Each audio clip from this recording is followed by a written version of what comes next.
Alright, so this video is for Ar Arijit Sarkar. And the first thing that I would say right off the bat is that you really want to pay attention to your, how do I want to explain this?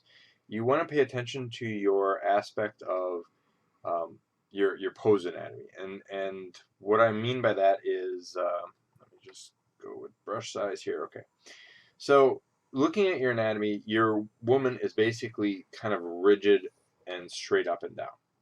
And if you look at this, what you want to do is you want to kind of bend things a little bit more. And so here is what I would say right off the bat is starting with her head posed up like this. You can see that the jawline is up here, and the head kind of feels kind of a little bit diagonal, 3/4 here. So I just kind of sketched this out real quick here. But the spine is going to come around here. So that's going to give you a much more longer neck here and here as well. But do you see how the head already feels kind of displaced? Um, so what you want to do for this, and here's kind of that muscle, the neck muscles right there. So that's in a good spot. But what you want to do is you want to feel where the kind of this pose goes. And so what I would do is design the rib cage, and she's got this straight up haughty pose, and you want to design that rib cage actually a little bit elongated here.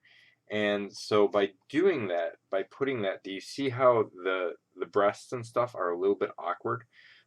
You want to get more of this rib cage going here, so that this is going to push out the breast over here, and it's going to kind of put the breast over here. So it's kind of the center point where your anatomy lies. That being said, then pushing back the shoulders over here is never going to kind of push them out like so. So you have to realize that, do you want the shoulders pushed back, or do you want the shoulders leaning forward? Because here you have the shoulders leaning forward, here you have the shoulder pushed back. So it's kind of this, it doesn't feel natural. You can't just kind of push one forward and and push the other back unless you're doing some type of exercise or twist or something like that. So that's the first thing that you really want to pay attention to. And then if you're putting your weight on it, now one of the things that you can do is just put your hands down by your butt, and you're pushing, in this pose you're pushing the shoulders up. So you need to definitely look at reference for this, because right now there's a couple different ways that you could pose this. You could pose this as a kind of quarter view where the arms are pushed up and then down, and like so. Or you could push it in the back view where the arms are kind of pushed back and they're kind of leaning forward. And so you really want to look at kind of that pose, because this arm just feels really awkward. It's really way too long. Um, and so you want to adjust that figure kind of by itself. So what I would do is I'd put in the torso here, and then the hip on the female, it goes kind of backwards, so the butt is going to come over here, and so you can see by having that long torso, um, it just feels really awkward. So what you want to do is you want to adjust the legs, and then this leg kind of disappears, so that needs to be kind of adjusted as well.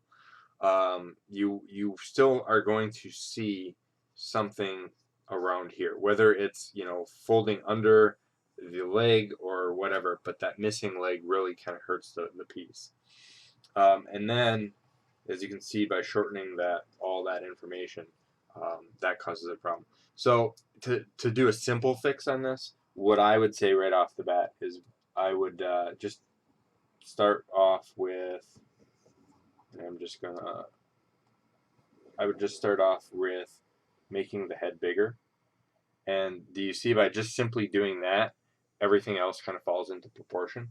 And so that's really what you want to look at when you're kind of building this stuff up. Look at anatomy, look at things like that. So the second thing that I would say is that you want to really kind of get that foreground. There's no foreground, middle ground, background here. So what I'm looking at right now is this sense of this character has no real kind of blend. And I'm just going to clean this up here real quick. Okay, so this background just kind of feels awkward, and it feels awkward for the simple fact that you've got a radiant glow from her chest. And so what I would do is if you're going to do the radiant glow thing, and I'm just going to really quickly cut her out here, and like so.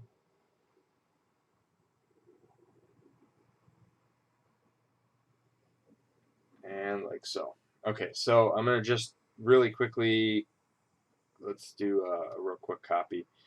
But what I'm going to do is, instead of this radiant glow around her chest, let's chase up this radiant glow over here. So I'm going to just grab the highlight color here, this yellow, and I'm going to just start painting around here, and then let's put in,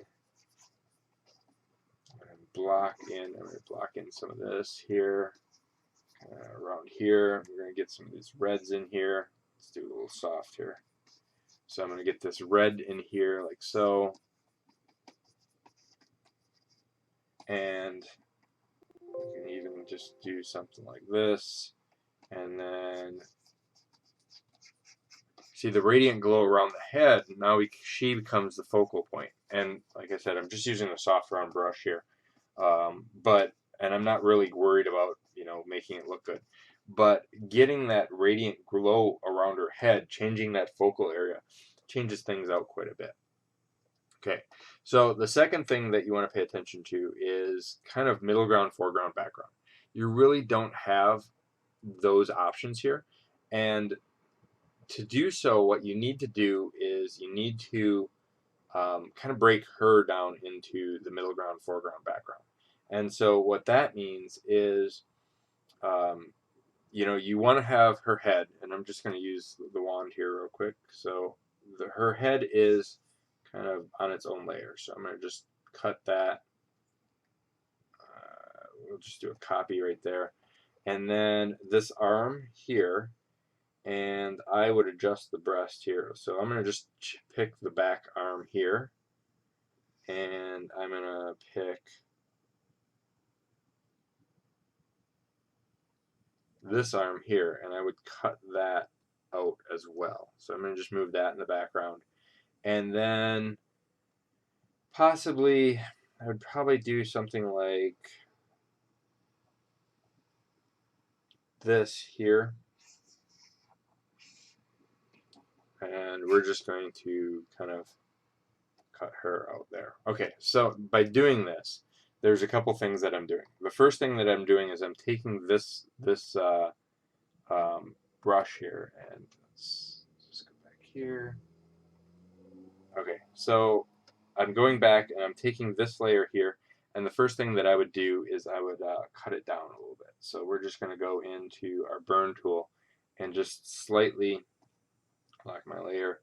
So I'm going to burn that in the background. All right, so not necessarily that much, but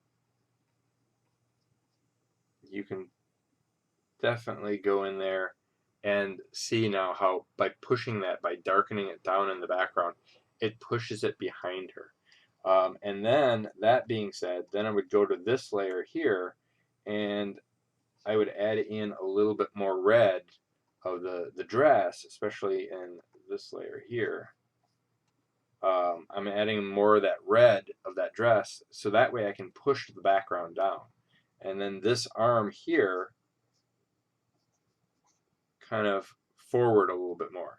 So what I'm doing is I'm pushing the design of the areas forward and backward. And that's kind of how you're looking at this. Let's go hard here.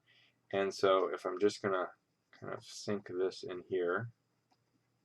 So you can see that that breast overlaps the arm now, and then I could probably even do something in here where you want this breast, and let's change this angle a little bit.